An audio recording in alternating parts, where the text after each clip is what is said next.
Well, that's because my interview style is just totally forgettable. Gotcha. 10 seconds out I'm out of this room, you won't even remember who I am. Well, So at anyhow, least you got facial hair now. but I guess. at least he's, I know you.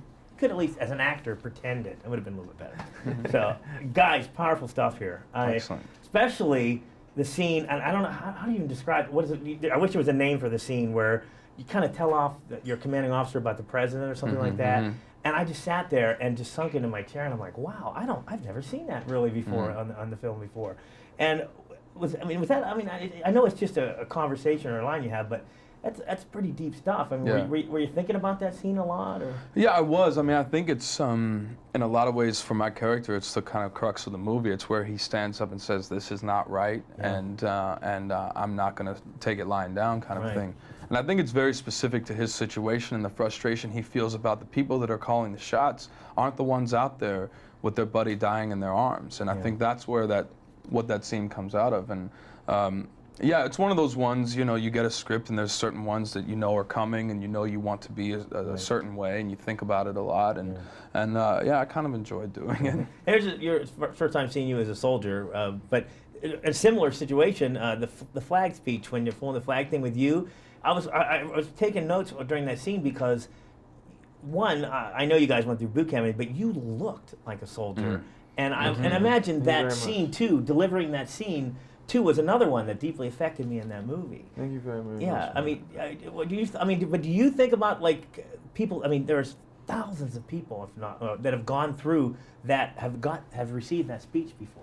Yeah. Is that something that... It was nerve-wracking, because that scene wasn't written in the script at all. It was something that was thrown in the day of, and they gave me this big piece of paper that had all those lines on it, and I was like, what is it? I don't even, I hadn't even memorized this or even thought about how to say it, and I kind of figured that was perfect for that moment, because Steve's never had to do this before, and searching for the words and trying to figure it out was probably about right.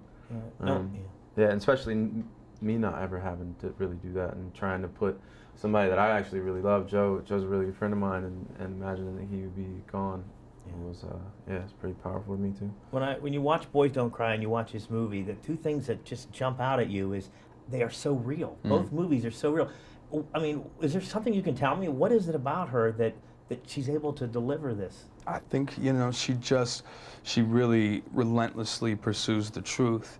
And I think one of her great strengths as a director so far is creating that atmosphere and that environment and making it feel lived in and real. And Kim's tough. She's intense, and she's a soldier in of her own self in the way that she approaches her work. It's she's a really strong woman. Yeah.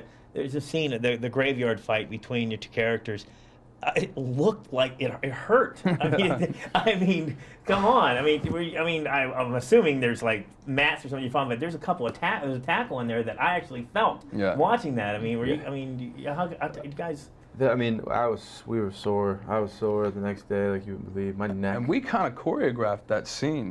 We kind of made it as raw and rough as it is because we wanted it we wanted you to feel that. Right. You remember that? Yeah, we kind of mapped it out. Because I've had fights with friends before, and where you're just like hashing it out. You're still gonna remain friends afterwards, but. That's what it was. It was just, this came to a head. This needs to happen now.